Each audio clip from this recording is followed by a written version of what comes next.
चूर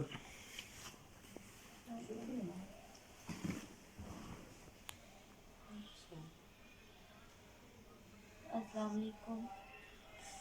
मेरे साथ अभी वाक़या हुआ है। मुझे फायर लगे हैं।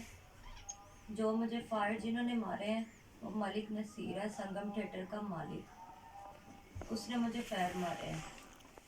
मैं यहाँ से सुबह गई अपने घर से नाश्ता लेने के लिए।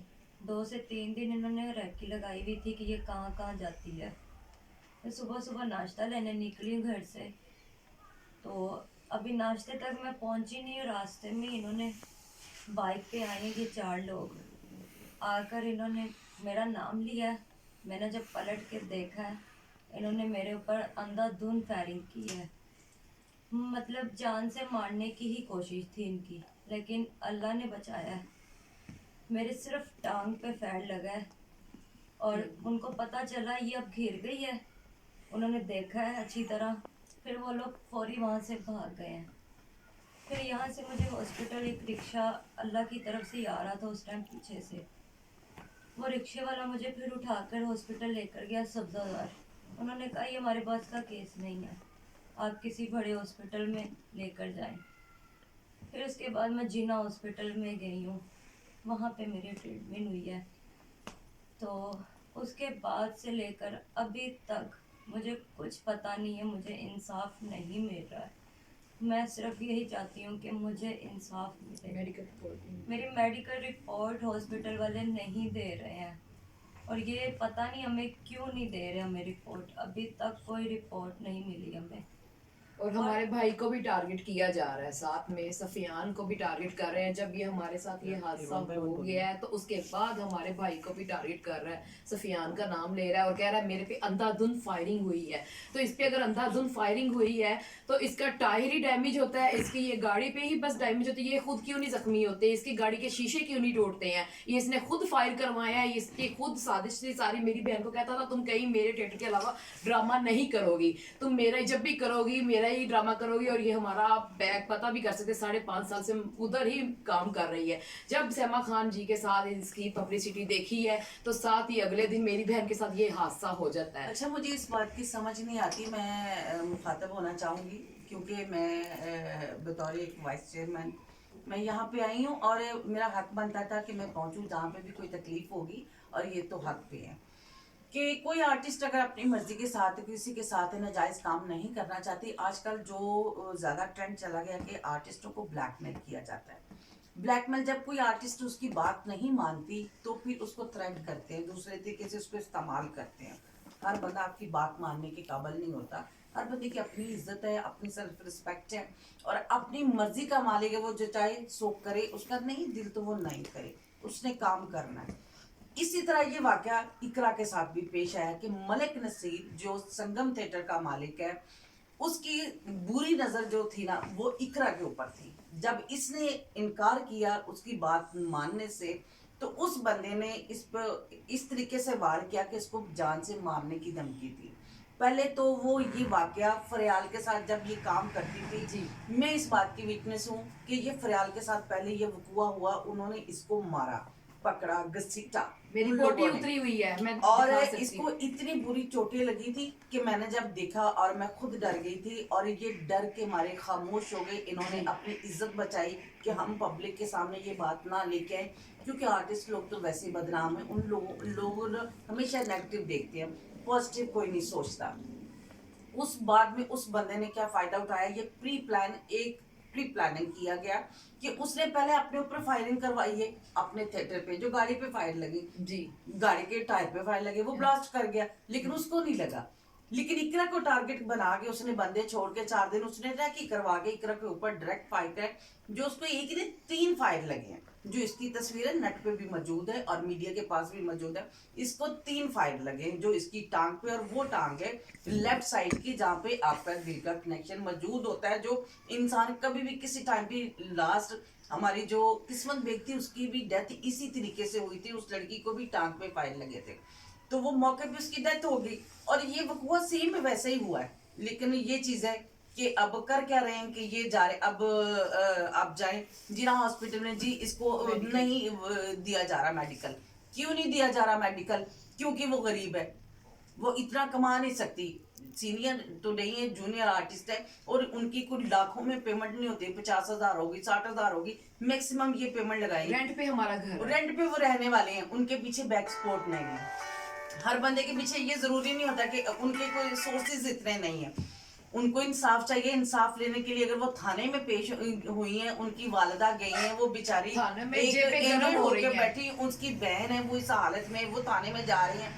एसएचओ साहब सिर्फ कुर्सी पे बैठे एंजॉय कर रहे हैं, मजे कर रहे हैं, जी। सर्दियों के मौसम के मजे ले रहे हैं, लेकिन जाते हैं 4 बंदे भेजते हैं, मलिक नसीर या उसके बेटे को गिरफ्तार नहीं कर रहे। उसकी एवज वो ये कर रहे हैं कि उल्टा इनके भाई को फंसाया जा रहा मेरे है। भाई को फंसा रहे हैं, और उल्टा वो जाते हैं, 4 बंदे जाते हैं पुलिस के महाफज जाते हैं, तो आगे से उसका हाथ रखाता है, इस तरह पीछे हो जाए, मेरे बेटे को खबरदार हाथ लगाया, तो पुलिस पे बदमाशी कर रहा है। पुलिस पे कैसे बदमाशी हो सकती इसलिए है? कि सर्दियों में उनकी जेबें जो है ना वो गर्म हो चुकी हैं, वो उनको जाने हमें की इंसाफ नहीं मिल रहा। इंसाफ नहीं दे रहे। हमें इंसाफ चाहिए। मैं इनके साथ खड़ी हूँ कि जो बच्चे के साथ इतनी बड़ी ज्यादती हमारी आर्टिस्ट है, आर्टिस्ट में वो लड़का हो या लड़की हो, ये गलत है, सरासर ज्यादती है। गोलियां लगी हैं उसको, अल्लाह पाक ने उसको जिंदगी दी है, एक नई जिंदगी वो अपनी जी रही है। लेकिन अभी 2 दिन पहले इनके घर के बाहर पूरा मोहल्ला गवाह है। परसों इतनी फायरिंग हुई है, इनको थ्रेड किया जा रहा है, इनको थ्रेड कॉलें आ रही हैं, इनके नंबर पे कॉलें आ रही हैं और कह रहे हैं सुलह कर लो, पैसे ले लो। ना वो पैसे लेना चाहते हैं, ना उनको किसी चीज की ऑफर चाहिए, हमें इंसाफ सिर्फ चाहिए। इंसाफ चाहिए कि मलिक नसीर और उसका बेटा पकड़ा जाए। उन्होंने अपने एक गनमैन, जिसका वो बोलते हैं ये इश्तिहारी है, फॉर्मेलिटी पूरी करने के लिए एक बंदा अपना पकड़ा दिया। ये होते हैं कानूनी कार्रवाइयां जो बंदा समझता है। उन्होंने अपना एक बंदा पकड़वा के बस एक फॉर्मेलिटी पूरी कर दी है। एसएचओ साहब आप सुकून करें, जो सब्जाजार थाने में इनका केस है, मुकदमा है, उसकी कोई कार्रवाई नहीं हो रही, उसकी कोई सुनवाई नहीं हो रही, क्योंकि उनके पीछे सपोर्ट नहीं है। मलिक नसीर के पास बहुत पैसा है, थिएटर ऑनर है, वो कर सकता है अफोर्ड, ये अफोर्ड नहीं कर सकते। बस हमें मीडिया की हम support मीडिया के थ्रू ये हम वजीर आला पंजाब से अपील करते हैं हमारी कि खुदारा अल्लाह का वास्ता है, आर्टिस्टों को इंसान समझे और इनकी भी मदद करें। ये इंसान ही है, इनको भी माँ ने ही पैदा किया है, इनके अंदर भी जाने बसती, इनको भी तकलीफ होती है और गोली होती है। और एक ने 3 गोलियां लगी, हर बंदे को टारगेट क्यों किया जाता है? आर्टिस्टों पे गोलियां चलाने लग जाते हैं, जब मर्जी उठते हैं। आर्टिस्टों का कोई इंसान नहीं है, आर्टिस्ट उनके सीने में दिल नहीं है, वो इंसान नहीं, उनको किसी ने पैदा नहीं किया, वो किसी की बेटियां नहीं है, वो घर में अपने जाते, पता नहीं उनके पीछे कितने पेट लगे हुए हैं, किस तरह ये लोग गोलियां बरसाते हैं, क्या क्या करते हैं। हमें सिर्फ इंसाफ चाहिए, हमें सिर्फ इंसाफ चाहिए, हमें कोई पैसा कोई चीज नहीं चाहिए, हमें इंसाफ चाहिए। फरियाल किसने आपको ऑफर किया 10 लाख रुपए की, जरा ये भी बताइए। ये मलक नसीर ने ही पैगाम भेजा है किसी के हाथ। ये कोई है, कोई बंदा आया है, नाम मालूम बंदा है का नाम, उसने नाम भी नहीं उसने बताया, हमारे दरवाजे पे आया वो बंदा, तो 10 लाख रुपए की ऑफर कर रहा है हमें कि इस तरह ना, तो आके चला जाता है।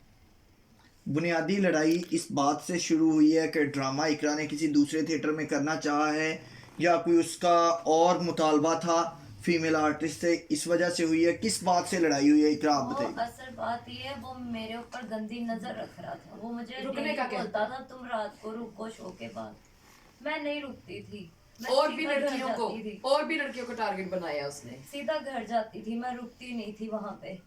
वो उसके बेटे ने फिर पता नहीं मेरे साथ कोई बात, तो उसका झगड़ा हुआ ड्रामा छोड़ने से 1 हफ्ता पहले। उसके बेटे ने मेरे साथ बदतमीजी की, मैंने फिर छोड़ दिया। मैंने कहा कोई बात नहीं, हमने यहाँ पे काम करना है, रिजक कमाते हैं, हमने इनसे क्यों लड़ना है, क्यों झगड़ना है। लेकिन उसके बाद उसने मुझे कहा आप यहाँ पे काम नहीं करोगी। मैंने कहा ठीक है, मैं नहीं करूँगी यहाँ पे काम। उसके बाद मैं घर आ गई हूँ, 3 हफ्ते में रही हूँ। जब उसने रात को पब्लिसिटी देखी है मेरी, मैं ड्रामा कर रही हूँ, उसकी सुबह ही उसने ये काम किया मेरे साथ। पर मुझे सिर्फ इंसाफ चाहिए, मुझे अभी तक कोई इंसाफ नहीं मिल रहा है। हमारे साथ कोई भी नहीं है, हमारा कोई साथ नहीं दे रहा। बाप नहीं है सर पे, अल्लाह के अलावा ये अल्लाह है या मीडिया, हमारे बस मीडिया की सपोर्ट है तो हमें। इनके खुदारा सपोर्ट की जाए। मैं एसपी के पास 2 दफा पेश हो चुकी हूँ, मैं गई हूँ, मैंने उनके हाथ, मैंने कहा आप कहते हो हाथ जोड़े। मैं आपके पैर पकड़ती हूँ, मुझे मेरी बेटी के लिए मुझे इंसाफ दे दे, खुदा के वास्ते। हमारा कोई मतलब सुनने वाला नहीं है, हमारे पीछे और कोई बड़ा नहीं है। तब भी बस हमारे भाई एक ही को बेटा, मेरे बेटे को भी अपना अगर बनाना है, पहले नहीं इसको याद था। हम लोग बहुत दुखी हैं। मेरी एक ही बेटी कमाने वाली जो इस तरह इसने किया, ये काफी दफा ये इस तरह करता रहा। हमें कहता था कि इकरा कहीं भी तू काम करेगी मैं तुम्हें छोड़ूंगा नहीं, मैं तुम्हें गोली मरवा दूंगा। इसने पहले भी हमें टारगेट करता रहा। तो मैं इसको कहती हूँ मर्द नसीब ना करो हमारे साथ, मेरी एक ही बेटी है, ना इस तरह करना हमारे साथ। ये ऐसे ही करता है, ये बहुत ही गंदा इंसान है कि इसको तरस ना खुदा खौफ इसके दिल में नहीं। इकरा, कुछ आर्टिस्टों ने वहाँ के संगम थिएटर के कुछ आर्टिस्टों ने गुज़श्ता रोज़ जो है वो किया है एहतजाज प्रेस क्लब के बाहर, और इन्होंने प्रेस कॉन्फ्रेंस भी की है। जी तो वो आप पर डाल रहे हैं कि आप लोगों ने और कोई मुबशर नामी नौजवान है उसने हमला किया है आपके कहने पे उनकी गाड़ी पे। तो उस हवाले से भी बताइएगा कि उन बातों में कितनी सदाकत है और क्या कुछ है। देखिए मैं उसने एक वीडियो कॉल भी वहाँ पर सुनाई, यानी जी एक सेकंड, उसने एक वीडियो ऑडियो कॉल भी सुनाई जिसमें आप कह रही हैं कि जी मेरा और मुबशर का 1 साल से ताल्लुक है, ये वो आप उनसे गुफ्तगू कर रही हैं, तो उन्होंने वो भी वायरल की है। तो आप क्या कहना चाहेंगी इस हवाले से, इस बात में कितनी सदाकत है? वो कहते हैं कि मुबशर ने ही आप पर फायरिंग की है और अब आप इल्ज़ाम उन पर लगा रही हैं। नहीं, ऐसी कोई बात नहीं। असल बात यह है, हम सब आर्टिस्ट हम काम करते हैं, जाहिर सी बात है हमारे फैंस होते हैं, वो हमारे से बात करते हैं, हमें करनी पड़ती है उनसे बात। जाहिर हमारे फैन है, हम तो बात करेंगे उनसे। इनका कहीं आपस में कोई झगड़ा था पहले का, वो मुझे नहीं पता, इनका आपस में जो भी हो। लेकिन बहरहाल ये जो अब इल्ज़ाम लगा रहा है कि मुबशर इनके साथ था, मुबशर ये था वो था, मैंने सिर्फ एक इंसान होने के नाते मैंने उसको फ़ोन किया, मलिक साहब आप सेफ हैं, आप ठीक हैं? इन्होंने कहा हाँ मैं ठीक हूँ। फिर एंड पे इसने मेरे साथ बात क्या की है, उसने तो कर लिया, अब वो जब पकड़ा जाएगा यहाँ वो तुम्हारा नाम लेगा या तुम्हारे भाई का नाम लेगा। इस बात का मतलब मैं इतने जोगी नहीं हूँ कि मैं किसी को ये गोलियां मरवा दूँ या कुछ कर दूँ। मेरे बस का नहीं है ये काम, ना मैं कर सकती हूँ। मैं इज्जत से काम करती थी, इज्जत से अपने घर आती थी। सिर्फ ये मैंने गलती कर दी है कि मैं इज्जत से काम करना चाहती थी, ये गलती हुई है मुझसे बस। ये अपने प्रेस ये मेरे कॉन्फ्रेंस ऊपर में कहता इल्जाम है लगा रहे हैं, इनको पता था इन्होंने मेरे साथ ये करना है। उससे पहले इन्होंने खुद ये काम किया है कि ये फंसे, इनके ऊपर हम लोग पर्चे दें, उसके बाद इकरा के साथ ये काम करें ताकि हमारे ऊपर बात ना आए। जी। अब आप बैठ जाएंगी चुपचाप या पैसे लेकर सुलह नहीं, करेंगी, नहीं। या फिर दीगर आर्टिस्टों की तरह संगम राना हो गई, किस्मत बेग होगी उनकी तरह, या अब इस जंग को जारी रखेंगी जब तक इंसाफ आपको नहीं मुझे मिलता? जब तक इंसाफ नहीं मिलेगा ये ये जंग मैं जारी जारी रखूंगी। मुझे बस मीडिया की इंसाफ सपोर्ट चाहिए। मिले। देखिए, हुकूमत वक्त से क्या अपील करना चाहेंगी?